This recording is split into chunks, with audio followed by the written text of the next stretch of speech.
In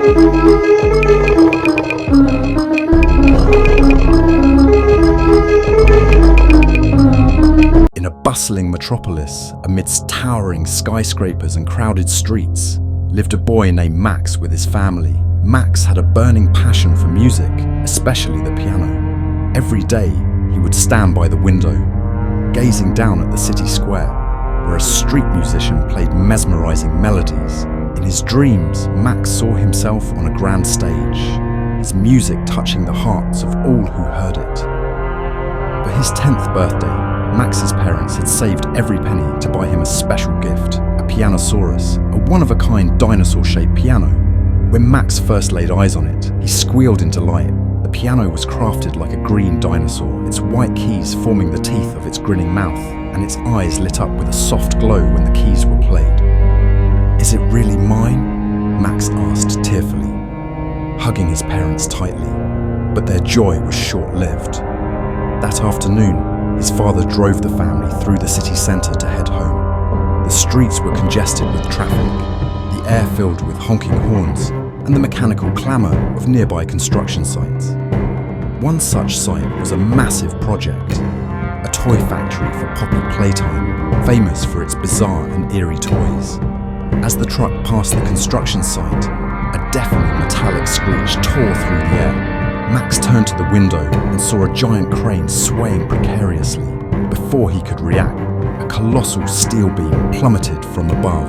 "Watch out!" Max's father shouted. The truck was crushed in an instant. Concrete and metal rained down like a deadly storm.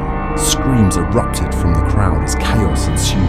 Max barely heard his mother's final anguished cry before darkness engulfed him. When Max opened his eyes again, he was no longer himself.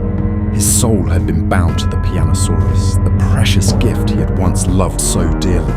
Through the glowing eyes of the piano, he could see the world, hear the sounds around him, but he could no longer speak. Max realized his parents had perished in the horrific accident.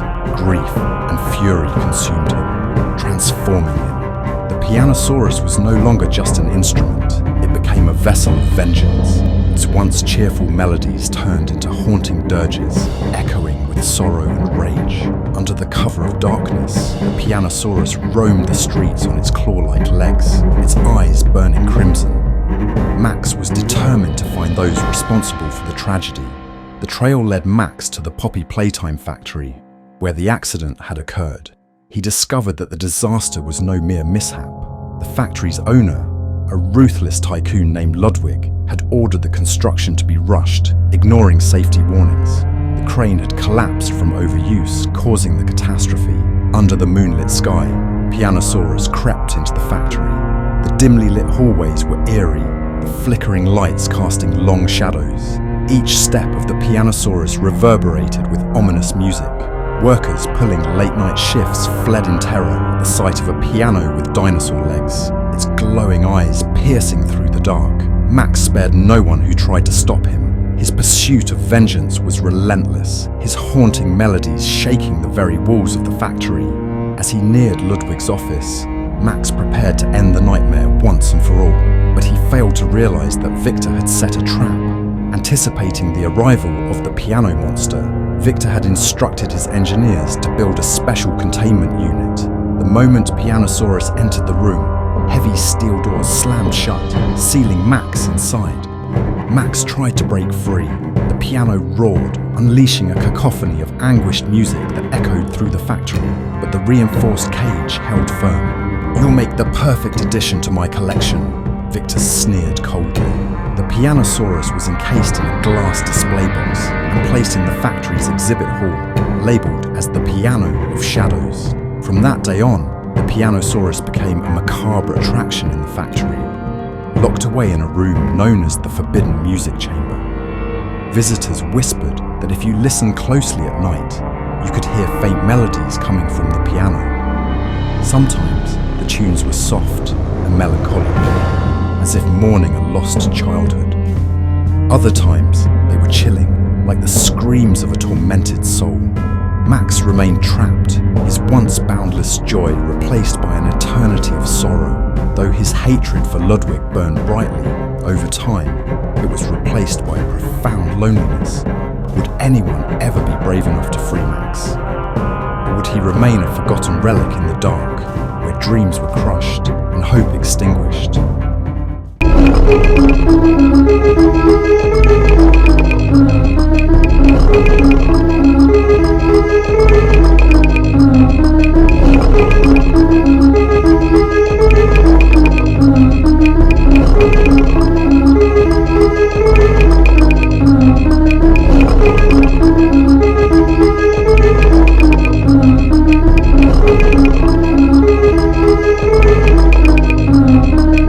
Years of imprisonment couldn't erase the faint hope lingering within Max's soul.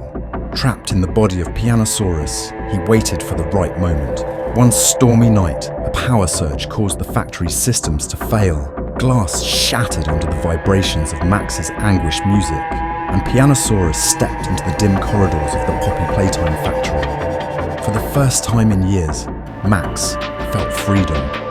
He rampaged through the factory, scattering workers and tearing through walls, his haunting melodies echoing in the dark. The exit loomed ahead, but Ludwig and his guards ambushed him with a high-frequency sound wave that overwhelmed the PIANOSAURUS. The creature collapsed, its monstrous form trembling as it was dragged back into captivity. Rather than destroy PIANOSAURUS, Ludwig saw potential. He had long suspected the piano's connection to something beyond mere machinery, and its attempted escape confirmed his suspicions. Victor ordered his scientists to begin a series of experiments to unlock the creature's secrets. PIANOSAURUS was dragged to a hidden laboratory deep within the factory. There, Ludwig's team began their work. They dissected parts of the piano's body, replacing broken components with advanced mechanical upgrades. They infused its structure with bioorganic materials, creating a grotesque hybrid of machine and flesh. The once whimsical PIANOSAURUS was reshaped into a hulking monstrosity, its claws sharper, its body larger, and its abilities deadly. Throughout the process, Max's soul fought to retain control. Fragments of his consciousness lingered, resisting complete transformation. He clung desperately to memories of his parents, his love for music, and the happiness he once knew. But Ludwig saw these remnants as flaws. "Erase it," Ludwig commanded. "I don't need a mind. I need a weapon." The scientists complied, subjecting PIANOSAURUS to brutal neural erasure. Bound in chains, Max screamed silently within the monstrous body as his memories were torn away one by one. His father's laughter, his mother's smile, the joy of playing music, all were reduced to fading echoes. Yet a small piece of Max endured. Hidden deep within the layers of machinery and sorrow, the reprogrammed PIANOSAURUS was unleashed on the city. It roared through the streets, destroying buildings and scattering terrified civilians with its devastating sonic attacks. Watching from afar, Ludwig reveled in his creation's destructive power. But within the rampaging monster, a flicker of Max's soul reawakened. Seeing the fear and chaos, Max fought against the programming. For a brief moment, the creature froze, its red eyes flickering to blue. Ludwig, noticing the hesitation, screamed, "Override the system! Erase him for good!" Inside the monstrous body, Max fought harder than ever. Memories of his parents and his love for music gave him the strength to resist Victor's commands. Taking control of the PIANOSAURUS, Max turned it away from the terrified civilians and directed it toward the factory. With a final, earth-shattering sonic wave, the PIANOSAURUS destroyed the factory, its labs, and itself. The explosion consumed the monstrous piano, ending Ludwig's reign of terror. When the dust settled, survivors whispered about the piano monster that had turned against its creator. Some claimed they saw its eyes change before the end, as if the boy inside had reclaimed control. In the silence that followed, faint music lingered, a sorrowful tune that seemed to say goodbye. Though Max was gone, his sacrifice saved the city, leaving behind a bittersweet memory of a boy who fought to preserve his humanity against all odds.